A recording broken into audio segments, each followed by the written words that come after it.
you about Where's Marlo? You know, I know that started off as a pilot, and I guess it didn't get picked up.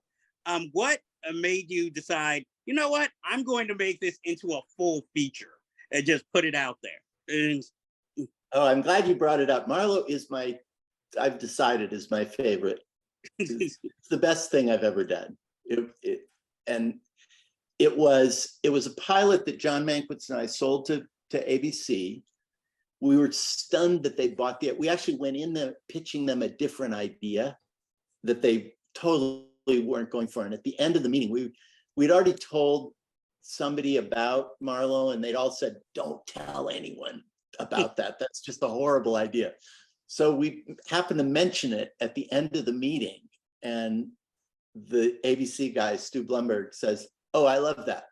Go do that." So we wrote this pilot, and we had a very specific idea, you know, that we were going to use a documentary style to tell it. And when we finished it, everybody was like, "Well, who can shoot this?" And I was like, "I think I know how to do it." So they let me shoot it, and we made the pilot, and the pilot was really, really weird. They liked it, but it was really weird, and they couldn't imagine where they could put it on their schedule, that it wouldn't just seem too strange. And they kept telling me, "This feels like an independent film. This feels like a Sundance film. And it feels more like a movie than a TV show, and it feels like an independent film." So when it didn't get picked up, the television people at Paramount, the head of Paramount Television, Carrie McCluggage, brought me in and said, "Do you have an idea of how to make it longer?" And I said, "Yeah, yeah." Because he said, "Because I can give you money to make it longer. I can give you another two weeks to shoot, or week and a half. But if you want to make it longer and make it into a feature, we can distribute it, and I'll make money out of the door. If you can make it for under $4 million, I'll make money." Because they piggyback it on Titanic, and you know, Paramount has a library, and they're selling the library to distributors. And if you want Titanic, you have to buy other things in the library, including Where's Marlo. Okay. So I said, "Great." So we stretched it out. I think it got much better. It's much different as a movie than it was as a pilot. And we went back 2 years later and shot new footage, and then blended it. And I had a lot of the same people behind the camera who were the cameraman on the first shoot was the cinematographer on the second shoot. So they all understood what we've been doing. And we had a little bit, not any more money to work with, but we were able to expand it. I mean, it was more expensive probably than it should have been, because we had to shoot inside the studio system. So like at one point I had an entire regular studio crew, you know, trucks and camera trucks and all this stuff. And we're shooting with a Super 8 camera at the cemetery all day with just this little Super 8 camera. And, you know, all the Teamsters are sitting in their lawn chairs, just watching and drinking coffee. And they're like, "What's this?"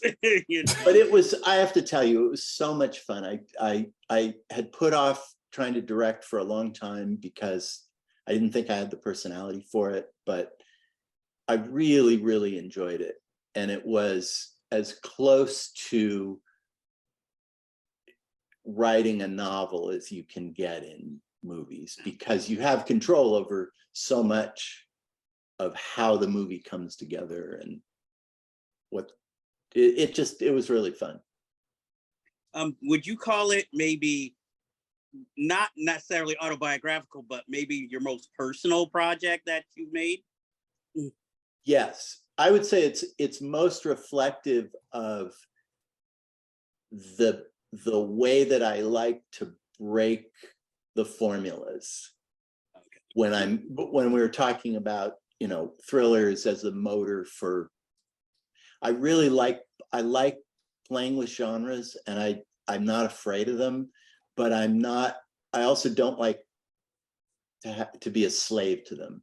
I like to see what the possibilities are, how you can, Tarantino does it, but how you can use the conventions of one genre and bend them to tell a completely new story and a different kind of story. And the great thing about Marlowe was I'm a huge fan of documentaries.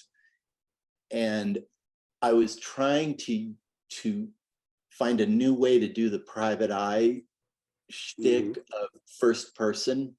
And it seemed like the way documentaries tell stories has that intimacy, that immediacy that you get when you read a good detective writer.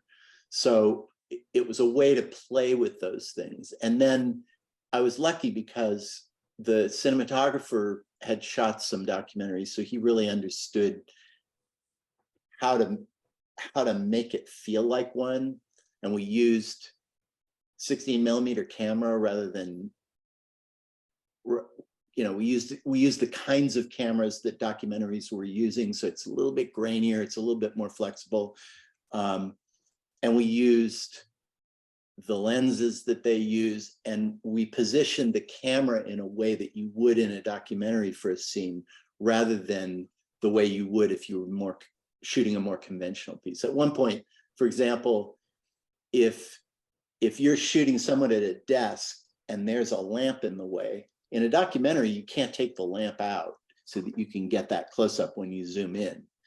In a conventional movie, you would just remove the lamp because now you're inside of it and you're close on the person. So we were constantly playing with those conventions, and that was fun. And then the editor found his own language for how to shoot it, because every scene was shot in one as a master, like you would with a documentary. Everyone's just inside the scene, the camera's trying to find them as they're saying what they're saying. And all I did was I'd shoot it that way, and then I might shoot a tighter version where the camera's moving, trying to find them. And the editor invented a language in which, by making judicious cuts, it seems like you've cut together a longer scene to find the moments that you would, like you would in a documentary. It was really fun. It was fun making it.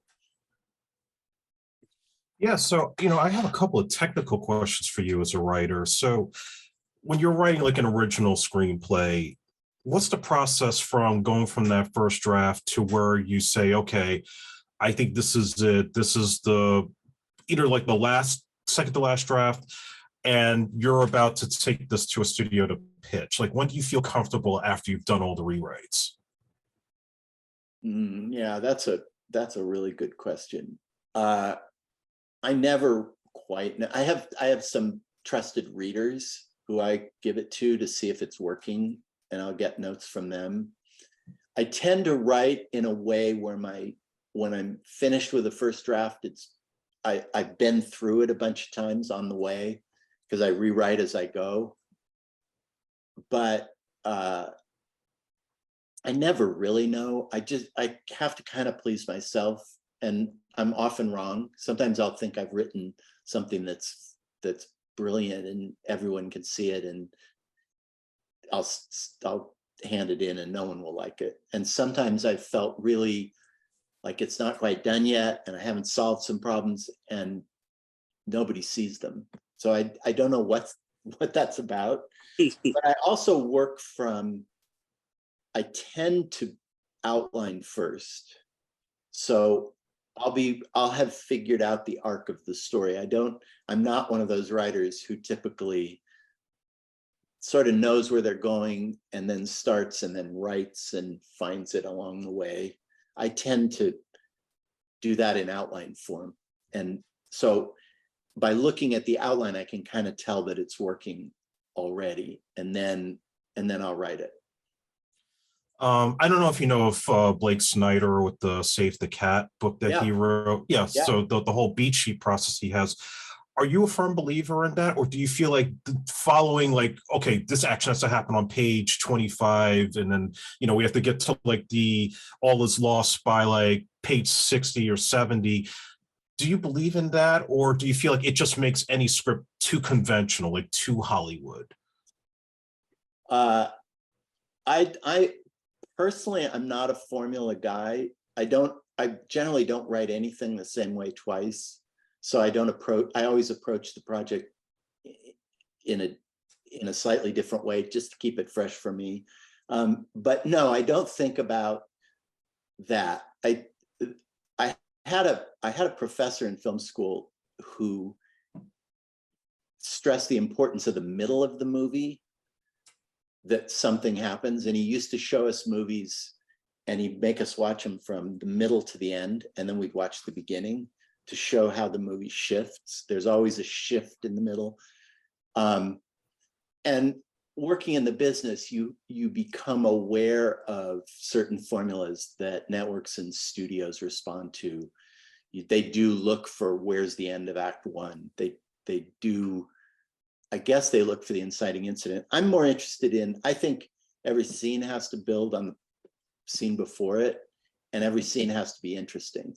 I worry that if you're thinking, oh, my inciting incident is on page 16, you're just sort of building to that. You're not thinking about, well, what if an inciting incident happens on page 2, or and the same thing with even with act breaks. Yeah, generally, stories have beginnings, middles, and ends. It's just the natural flow of things. But I can go back sometimes and look at a script and say, oh, here's where act 1 ends. But when I'm writing it, I'm generally not aware of that. I try not to be aware of that, because I think you're right. I think for me, it's too limiting, and it tends to make you write stories that aren't surprising, that fall into patterns. And the one thing with storytelling, just like with jokes, you want to surprise people. You want it to come at a time when they're not expecting it.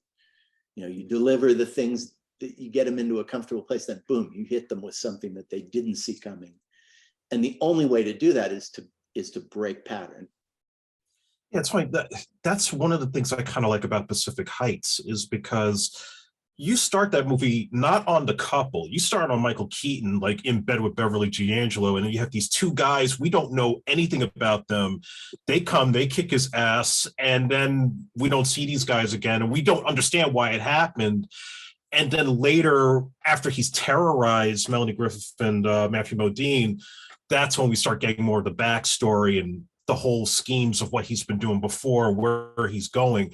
I mean, to me, that I thought that was genius, because a lot of films that, especially films at that time that were sort of in the vein of, say, Fatal Attraction or Unlawful Entry, there's only so few that actually get into the psyche of why that behavior is being done by that particular antagonist. Right. And that was the whole idea of the beginning, was to start a story, and then when Michael Keaton shows up again, when you see him showing up, you're not sure, am I supposed to feel sorry for him? Yeah. Because it seems like he's blameless at the beginning. It seems like he's just being attacked for no reason. You don't know what the circumstances of it are. And then, yeah, it's sometimes it works, sometimes it doesn't. But I don't like, I have a real aversion to the conventional construction, especially now in action movies, where there's this formula that they use apparently, where you have 6 action sequences and then you figure out how to tie them together. In fact, I read an article about the Tom Cruise movie, about Mission Impossible, where they were saying, oh, the writer had this set piece that he wanted to do, and Tom Cruise wanted to jump off a motorcycle, and somebody else wanted to crash something. And then they literally said to themselves, oh, we'll figure out the character stuff later. And I'm like, no, it's got to go the other way. You want to be with these people, and it works for them. So what do I know? But for me, I'm aware of, I've been made aware of formula, but I don't like it. I just don't like it. What was your inspiration for when you were writing Fracture? Oh, Fracture. Fracture was, I'd been working in, I kind of have, I did a really short-lived series about two lawyers, a prosecutor and a defense attorney. And I became friends with a prosecutor who became a judge. And she told me this anecdote about how much, for an episode of that show, I'd written one about a defendant who was defending himself. And she said, oh, those are the cases that nobody wants in the DA's office. These are the cases that we generally give, nobody wants to touch those cases because they're so messy. So the person who gets them is usually the lifer, the guy who's sort of a journeyman lawyer. They get, or the new person. They generally don't give it to the top DAs don't want it. And so I started thinking about that, and I thought it was 5 or 6 years later, I thought that's kind of a good premise. Just an average lawyer who goes up against a guy who thinks he's committed the perfect crime. And part of the perfect crime is taking advantage of when you confess. So I'd gotten these kind of pieces from this lawyer friend. But what I was really interested in was the Ryan Gosling character, who they changed. So anyway, I did it. I had this idea, and I told somebody about it in a meeting once. And then I got a call from my agent saying, Castle Rock wants to hear your pitch about the pro per lawyer. I was like, I don't know what they're talking about. And it turned out the person who'd been in the meeting was married to somebody at Castle Rock. And so I had to come up with a story. And I go into Castle Rock and I tell them this kind of vague story, basically what I told you. And they're like, oh, we want to buy this. And I said, I don't really have a story yet. And if I write it, I kind of want to direct it. But let me figure it out. So a year later, they call, where's that story? And I came up with the story. I wrote the script. And they liked it, but they didn't like my ending. And we went around and around and around. And finally, I got it back in Turnaround. I'd made a deal with them to write and direct, but they gave it back to me. I almost got it made. I was about to find somebody to finance it, and they took it back and then fired me. Oh. And then for about 5 years, I didn't hear anything about it. And the guy who I'd originally been going to take it to remake it was running a different production company. And I talked to him about it, and he said, yeah, get it. So I called to try to find out where it is. And they say, oh, we're shooting it. Shit. So, but they were really nice about it. And they basically used most of what I had, but they fundamentally changed the character of Willie, the Ryan Gosling character, and they made him much slicker. They made him more conventional. Talk about, more of a formula. The idea of, oh, I'm this guy, I'm frustrated at the DA's office, I'm getting a big job. My Willie was a lifer, and he wasn't the smartest guy. He knew he wasn't the smartest guy. He loved his job. He gets this crime and he won't let go of it because he's, Anthony Hopkins is wrong. He knows this guy did it. And he won't let go, even though he can't prove it. And he starts to hedge and he gets in trouble. But I really wanted to examine that idea of a good guy who's outmatched, but his integrity, in the end, his integrity wins. Mm. Just having integrity derails the sociopath. And I like that. I don't mind the movie. that they made. I think it's great. And they actually did the ending I wanted. So And it's a positive experience. it was a positive experience. And in that crazy way that Hollywood works, because I had a deal to write and direct, they had to pay me minimum to direct it. It all worked out. Yeah. It all worked out. Sort of. It's the only time I've ever had a project get made that was taken away from me. I mean, Any Given Sunday is a slightly different situation, but this was one that I really did want to make it, I think. And I'm glad it got made, but it was the most disappointing project. Yeah, so as we're recording this, we have the writer's strike going on. It's still ongoing as we speak, and obviously you're on strike yourself.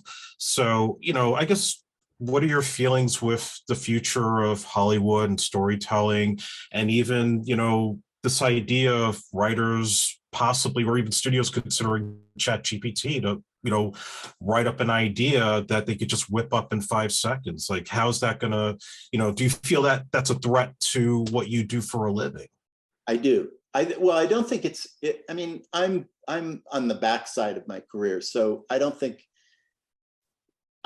know that it affects me as directly, but I'm really worried about AI, because I can see a situation where, instead of having a staff of writers and a writer's room and building a season, you could have one or two. You could have a showrunner and one other person and AI, and the AI could be throwing out the ideas like you get in a room. Because typically when you meet at the beginning of a season, writers just sit around and you throw ideas out. What if we did this? What if we did this? And AI can do that. The difference is, when you have a group of human beings in a room, they're not just drawing from things they know or things they like and things they've seen. They're drawing from their lives. They're people. They have experiences. They have different experiences. They grew up in places. AI is just drawing on dead stuff. It's the definition of dead ideas. It's just culling things that have already happened, that it's finding. And I worry that the studios, and maybe even writer creators, will be tempted to use that because they think that then they can add the other part. They can add, and it's just not the same. There's something about the dynamic of, there's something magical about a person doing their research and coming up with ideas. You don't know what's affecting it, and as a consequence, you get new things, you get modern things. And I'm worried that it's just, the economics of it are so seductive, because you don't have to pay the computer anything. I think that's a big worry. And I also think that the model of streaming, the Netflix model, has kind of broken the training ground. Like, I had all those mentors, and I got to do all those jobs on Matt Houston and Miami Vice, and I learned by doing. I came up through it. And now, when I was running Bosch, I had people on my staff who had never been on a set. They were producers. They'd been writing. They'd been on more TV shows than I'd been on, and they were never allowed to go to the set, or they were never allowed to do the production notes and then have someone look over their shoulder and fix them. Basically, they just wrote their episodes, and then the showrunner took them and rewrote them, and that was the end. And we even had situations where we had staff writers who would get hired for 20 weeks, and their 20 weeks would be up before we even started shooting. So they were gone. They weren't even in the office while we were actually shooting the show. So they didn't get to see what we were doing. They didn't get, there's so many tiny things that go into making a show, like Somebody's got to write those headlines that you see in the close-up of the newspaper. Somebody's got to write the article that you see in case you freeze frame. You know, the article can't just be boilerplate. It has to actually be something. Stuff like that. Somebody has to write the background dialogue, the walla in the background, the conversations that go on. And I think we're at a crossroads. And I don't believe they're not making money. I'm sorry. I just don't believe Netflix can't afford to pay writers and actors a fair wage. I don't buy it. This whole argument, they've been making this argument. I've been in 4 strikes, and every strike is the same argument. We don't know what the revenue will be from this new media. Well, yeah, they do, or they wouldn't be going into it. And by the time we try to catch up, it's too late. So it's interesting because in prior strikes, it's been about residuals and fees and script fees, and I can see. Sometimes I'm a little jaded about it, but this one feels different. This one feels like the strike that they had in 1960. That was the first time writers and actors started to get residuals for repeated performances, for repeated viewings of their work. Because before that, if you wrote, 32 episodes of Perry Mason, you just got paid for the script, and it didn't matter how many times they ran it. You didn't get any more money. And same with actors. They would do their performance and that was it. Nobody, movies made before 1960, nobody gets residuals. So yeah, so I think I don't know how long it's going to last. I don't know if it's possible Netflix just has such deep pockets that they can wait us out. I don't know. I just kind of feel like right now Hollywood just has a quality control issue with movies and TV shows, partially because of streaming. It's just, hey, let's just pump out as much content as possible. And as long as we're getting views, that's all that matters, as long as we're making money. It used to be like a big deal, like growing up and studying the history of Hollywood. If somebody like not just Tarantino, but say William Goldman or Frank Pearson, William Monahan, if those guys were writing a script and you heard about it, you knew that was going to be a big deal. Like this was going to be a quality production, even for yourself with Pacific Heights or White Sands. And now it's like, I don't know who most of these writers are. Watch a Marvel movie, it seems like, oh, we just want somebody who can write jokes, but not actually tell a good story that actually could stand on its own. No, it's got to connect to a much bigger thing and set up this and that. Like, okay, entertain me first, and then we can get to all that stuff. But that's what it seems like. It's just, let's pump out as much as possible and, damn with, good writing, because we're going to make money on the IP. Yeah, you're not wrong. You're not wrong. And there's probably got to be a consolidation. Part of the problem is there's just too much. And it's been, a mixed bag for writers. There's more opportunities for writers, but there's more opportunities to disappear or do one show and then never get another one. Yeah, it's interesting how screenwriting has gotten more devalued. I do feel that. I feel like back in the day when, Robert Towne was going to come out, Robert Towne wrote this screenplay, it mattered. And we still have directors that can make that happen, but not as many. No. Not as many. Yeah, and the comic book thing. I do kind of have a hope for the future. I think that the younger generation coming up is craving something different, and because they grew up with the internet, they're not as seduced by it. Maybe I spoke I sometimes visit a class of a guy I know who teaches high school film production, and the last time I went was it was before COVID, And the students, you know, it's high school, so they're nodding off. And most of my movies were made before they were born. But I went this spring, and there was a different vibe to these kids. One of them had buried his phone in the backyard for a month because he just wanted to get rid of it. He just didn't want to be near it. So he just put it in a plastic bag and he buried it in the backyard. They were really interested in how films were made and how you make different kinds of films. They weren't watching Marvel movies. They weren't watching Euphoria. They were watching Breaking Bad and X-Files. They were watching old TV on streaming. So their interest was not the same, and they weren't jaded either. They were kind of excited by the possibilities of breaking out, of telling stories that mattered to them. It was kind of heartening. I mean, it kind of gave me hope, although who knows? Global warming, we may be all gone anyway. And Yeah. Well, I mean, I think there is definitely an audience, because I think what is happening with this generation is maybe they're getting tired of necessarily getting exactly what studios or executives think they want, and they actually want to see, like, oh, that's an interesting character.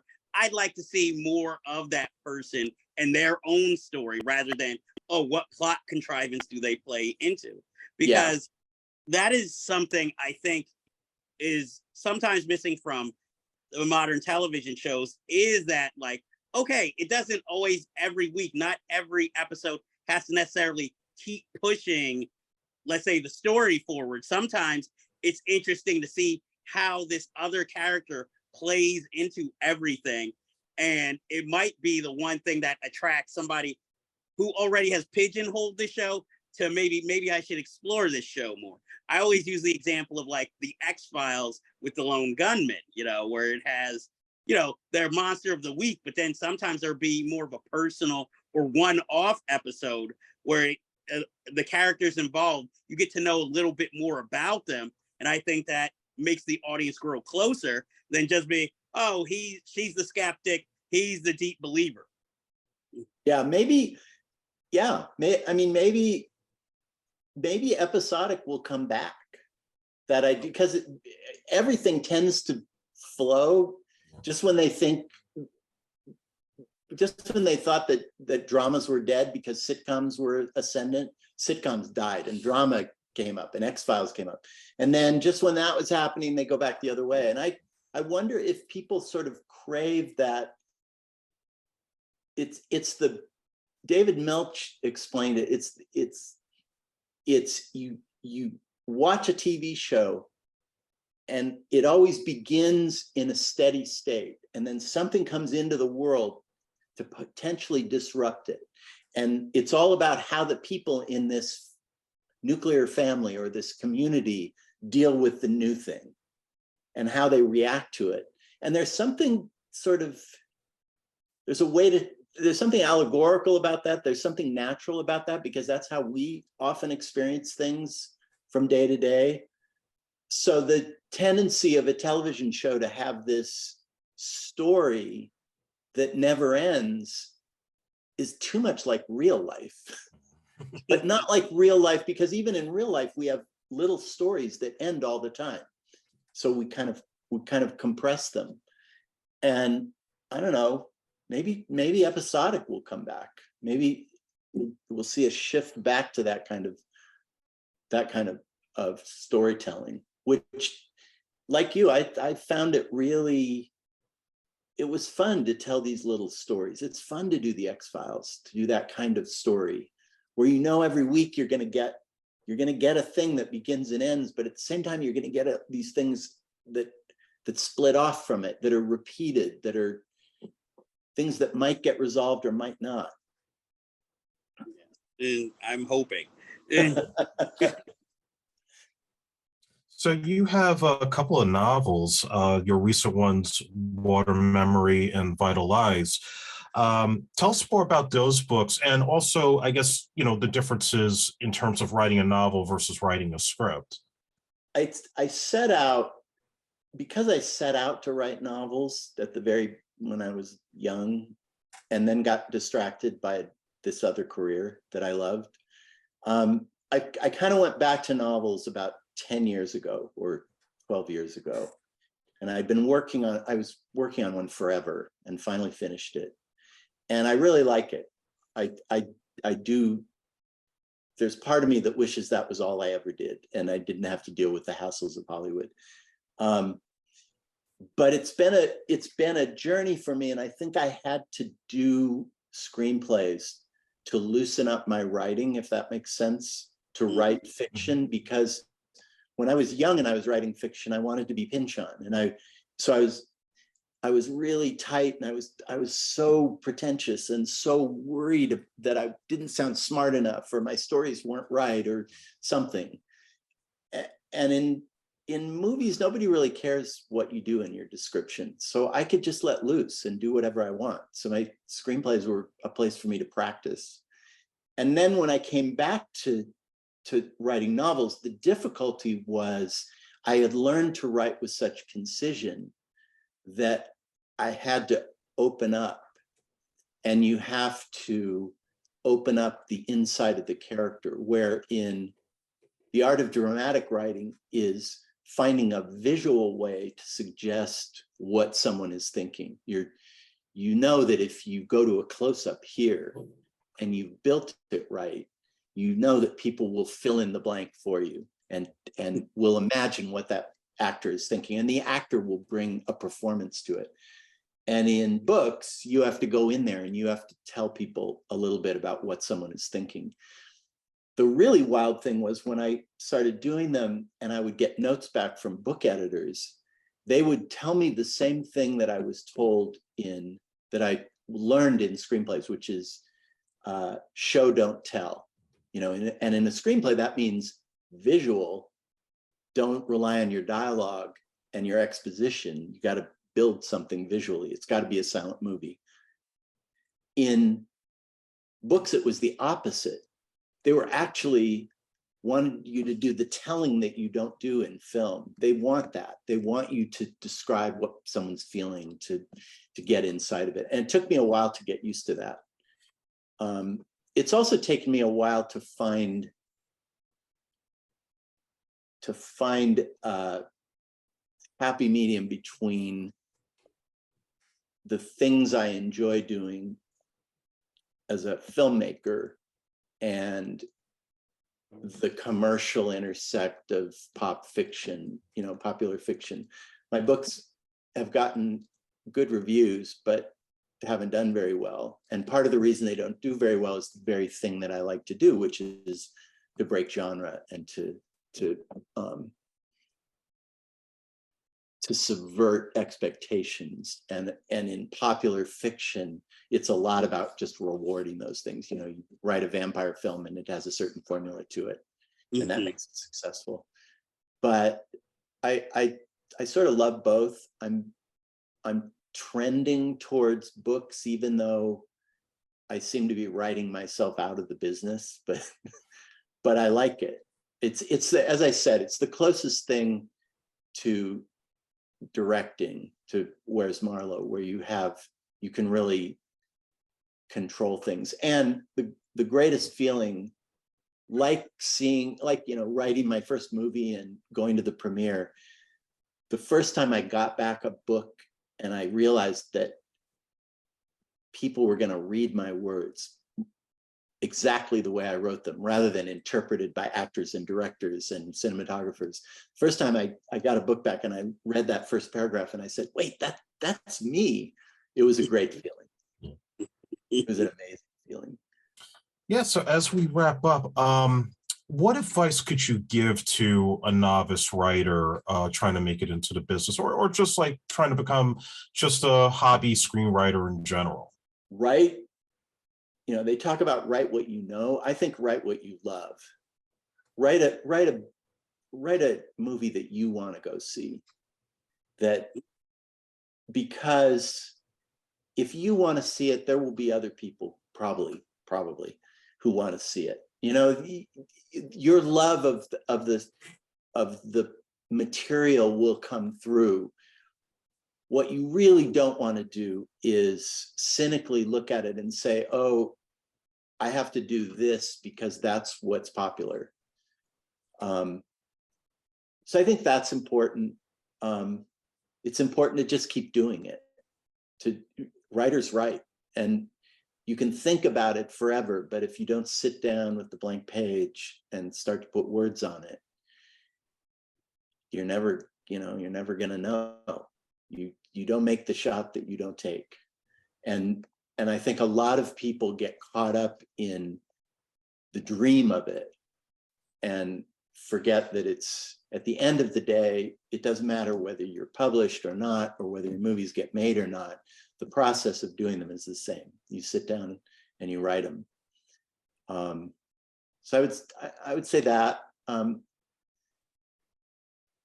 think I suspect maybe it's harder than it used to be, but maybe it's just harder in a different way, because it was always hard. So I think in some ways it's a better environment. I think there are stories breaking through that never could have broken through when I was coming in. But yeah, I mean, I'm one of those writers who likes to write. So it's a grind, but I love it. I feel so lucky that I was able to do it for this long. All right, Jeff, you have any last questions for Dan? Well, it's a minor one. Do you have a certain routine when it comes to your writing? Like, are you like somebody who wakes up and immediately, devotes 4 hours to strictly writing right then and there? Do you write more towards the evening after you've done whatever you need to do during your day? I'm the worst role model because I have no routine. I learned early on that I had to stay in my chair, because if I wander, I can distract myself in a million different ways. So I try to stay at my desk. But the short answer is no. I tend to be better later in the day and at night. My rhythms are better, but when I had kids, I had to get up early, and when you're working in the business, your hours are constrained, and when you're doing a TV show, you only have a certain amount of time to write. So I've kind of learned to write when I can, and I also sometimes have to force myself to spend the time and do it. But I'm not a disciplined, one of my good friends is one of those writers who wakes up, has breakfast, 5 o'clock in the morning, writes for 4 hours, done. And that's his day. And I'm not that person. I'm much more, I think it's partially my journalism background too, that I learned I can write with a lot of noise. I can write in a crowd. I can write pretty much anywhere if I focus. But you don't have the luxury of waiting in journalism or in television. Sometimes you have to write the scene by 4 o'clock because they're shooting it the next morning. So you have to force yourself to do it. And I've just sort of learned to turn it on and off when I can. Yeah, that's awesome. That's cool. At least you gave, a more realistic answer. I know for other people, the routine is more realistic, but at least you admitted, like, hey, well, whenever I can, or whenever. But it does mean that you have to kind of dedicate. I'm less efficient. I'm fast, but I'm not really efficient. So I'll sit here for 6 hours and write a paragraph, or I'll sit here for 6 hours and I'll write an act of television. It just depends. Or I won't have the time and I won't sit here at all. But I try to be at my desk. I do try to go to my desk every day to try to write a little bit every day, even if it's a paragraph or a sentence, or just going through what I wrote the day before and kind of revising it. But yeah, for me, I wish I was one of those people who was more disciplined, because it seems like they get more done. Yeah, I mean, I would ask like if you had anything coming up project-wise, but I guess with the strike, everything is pretty much put on pause at the moment. Yeah, I don't. As I said, I'm sort of on the, I mean, there's a little ageism in Hollywood. There's also just a little bit of passing the torch. So I have a project that we were pitching right before the strike. We pitched once, but we'll probably come back to, but who knows? I've had projects that die during strikes too. By the time you get to the other side of them, you don't know. And I have a screenplay that I'm going to try to put together, and I'm going to write another book. So Nice. Where could people follow you or find your stuff online or on social media? I have a website that I don't update very much, but has a lot of stuff on it. That's just danielpyne.com. Oh, okay. And I'm on Instagram, but Yeah. I don't know how often. I was on Twitter, but I got rid of Twitter. I had to go on Twitter to do a Reddit Q&A for one of my books back in the day. But my website has all my stuff on it. It has a reference. It has all the TV and movie stuff, and it has all my books. Awesome. So this is great. These are such good questions. So thank you. Yeah. We're always worried, like, do we have enough questions? And you know, is he gonna talk long? Are they gonna talk long? Or are we gonna have to like do deep dives into their career? But this has been, just amazing because you're brutally honest. You're giving us, and our audience more insight to not only projects you've worked on, but your experiences. And it also helps that we've actually seen most of your work. Yeah, it did. You guys went deep cuts on a couple of things. Well, that's why. Hey, it's always unfinished business. It is. That's kind of a great metaphor in general. It's always unfinished business. There's always something else to do. Exactly. So it never ends. Actually, I do have one other question for you. Now, again, I don't know if this is true or not, but I did hear years ago there was talk of doing Pacific Heights again, but as a series. Oh, no, I never heard anything. Somebody, every now and then I'll get an email from somebody who will have a similar experience with renting or being a landlord, or they'll have another horrifying experience. But no, I never. Maybe you could, I guess. That'd be because I figured maybe you get a check for that. Like a limited series. Was that person you, Andre? No, but I did have a really bad roommate in Florida once, but I'll leave that for another day. Yeah. Our story actually turned out fine, and we evicted the guy. Had to get the sheriff to come and kick him out. And the day after the sheriff evicted him, guy disappeared. Day after the sheriff evicted him, someone showed up looking for him because of someone else he'd scammed, and basically told our friend up in San Francisco that this guy was operating in a pretty small area of San Francisco, and he was just moving from property to property, living off the land. That'd be a kind of interesting character to do on the flip side. Yeah. Sequel. Or even a prequel, the Carter Hayes prequel. Yeah. Yes, we always love the pitch here. Thank you, Daniel Pyne, for being a guest on this episode. Feel free if you ever want to be a guest again. We're always around. All right. Yeah, I'll come back anytime. Okay. I haven't talked myself out quite everything, but it's always something else. Yeah. Exactly. We'll have more deep cuts. Yeah. Ready. Yeah, Dan, thanks so much for this, because we Yeah, always want to bring guys of your profession and your success on to get that insight on the films that we grew up on. Exactly. Well, you're so welcome. I'm honored to be included. We're gonna put you on our Hall of Fame wall now. All right. So that wraps up this week's or this episode's business with special guest Daniel Pyne, screenwriter. But as you know, we always have unfinished business. So until next time, everybody,